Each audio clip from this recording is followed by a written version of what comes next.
Hello, welcome to the next episode of the Pigeon Post. Back now from my 4 days at Rebellion Punk Festival weekend in Blackpool, where naturally I didn't film anything to get the so called content that people like to create, as I was busy watching the bands.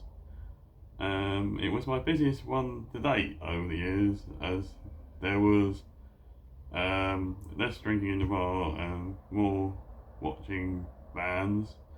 And I caught on average around 10 bands a day. And in the next episode, I will give bands that I watch. Obviously, I watch the Stranglers, but I watch a lot more than that. I will give my favourite picks of the day.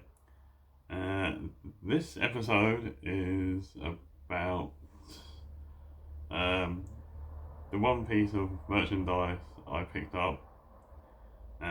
It was a book by Baz Warne of the Stranglers. Now, Baz Warne has been a member of the Stranglers for 26 years this year, and last year he released, or was it this year? He released a book called No Grass Grows on a Busy Street. I already had this book in hardback copy, and it's a good read. It's hard to put it down. Actually, I've just been reading it all this morning. But he did a talk in the literary stage on this Saturday. It was very emotional talk as always, because he paid tribute to the late keyboard player um, Dave Greenfield, who passed away of COVID, and he talked about life on the road with the new keyboard player, Toby Hounsham. He did great impressions of late drummer Jet Black on how since the 80s, Jets would record with a drum machine. So, but Baz would say, you'll be in a studio for hours with a producer telling you to hit the same beat over and over again. And I just look at them and I think, why? So I got this drum machine and I did this with the drum machine, and this is why it was a quicker way to record the album, which was pretty much the dry impression that he did of Jet. Baz did a better of an impression of Jet than me.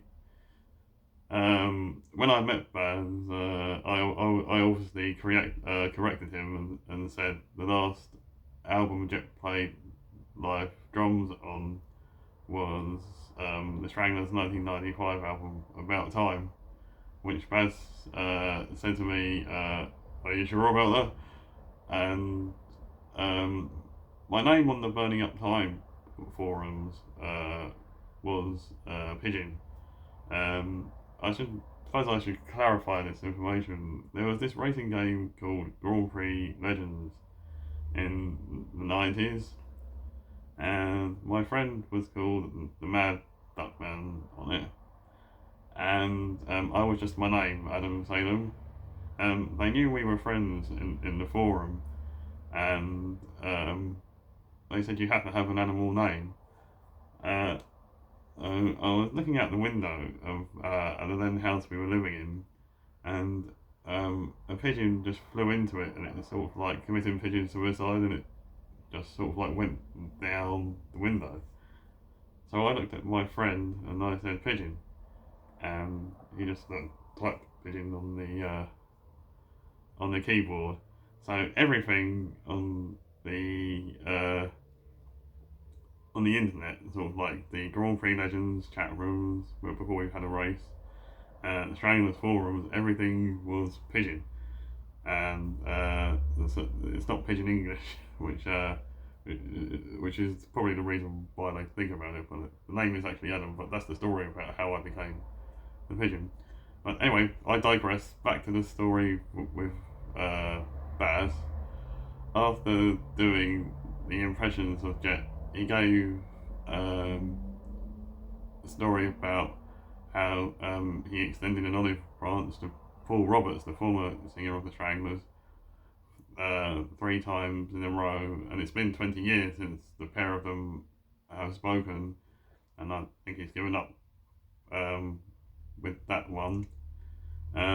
He spoke about going on tour with the current band and what it was like, and he said like the first concert they played in France, which I wasn't at in 2021, everybody was seated and they had COVID masks on the audience.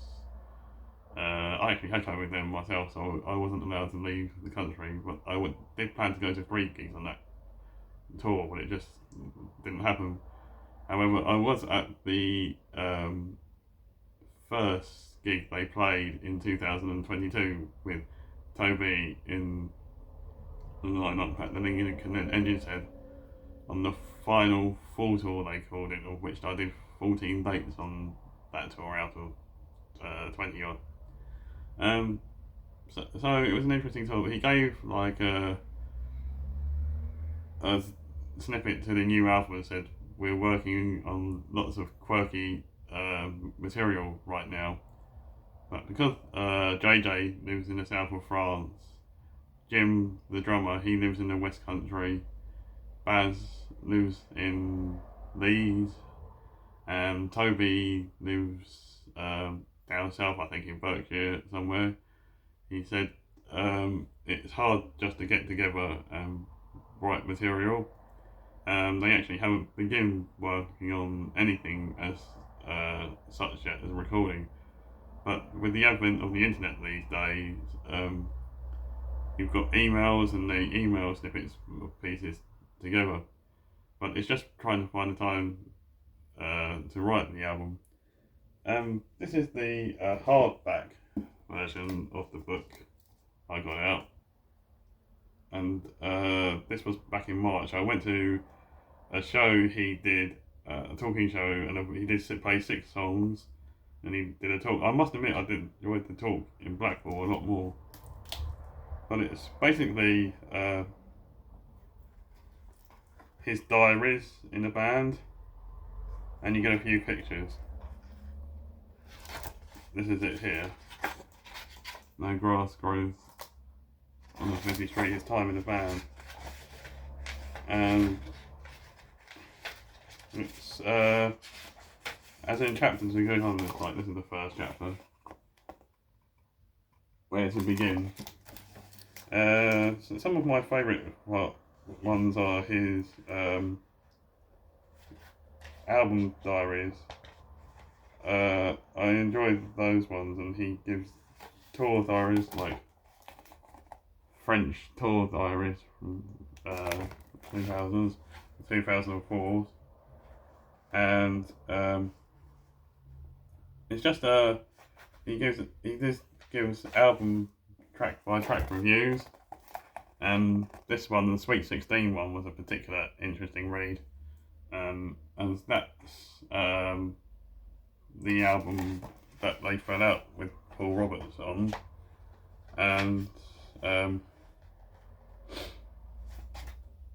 he did put all his blogs in there. There's a few pictures in here.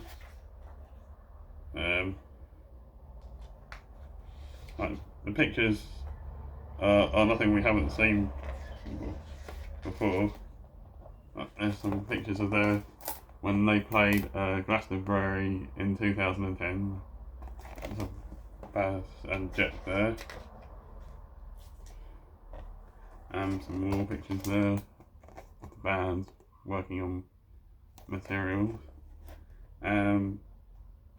Also, it's like I like the American tour diaries, if I can get to them.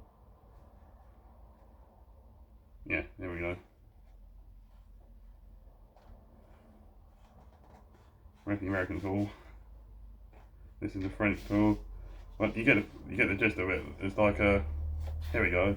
The last tour they did of America in 2013. I don't know if you can see that. They haven't been on a proper tour of America since then. and it was just interesting reading all these parts. And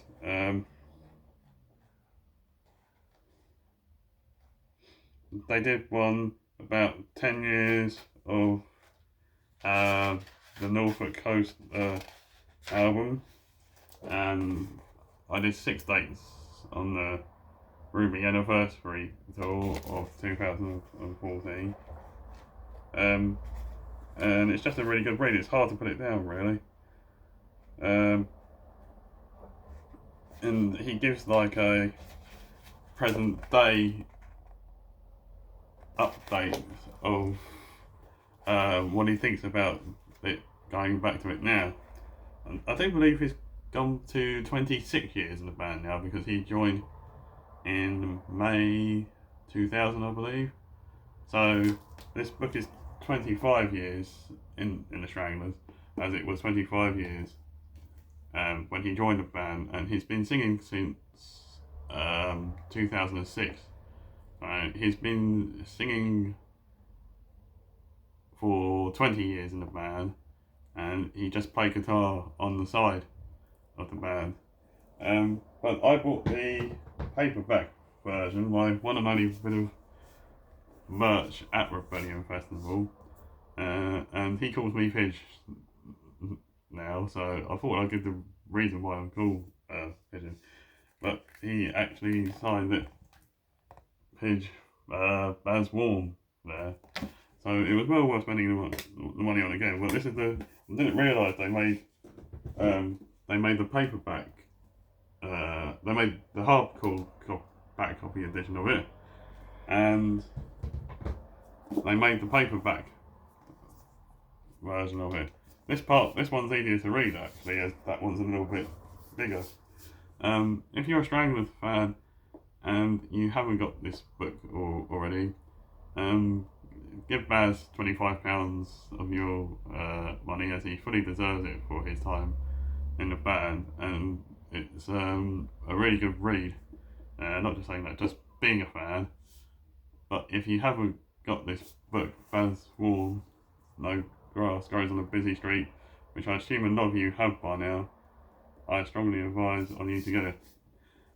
That's this episode. The next episode is going to be my favourite bands of the newer bands I saw at Rebellion Festival with no live content whatsoever. Thanks to the new subscribers that have subscribed to the channel. Much appreciated. And as ever, hit like, subscribe, and leave a comment.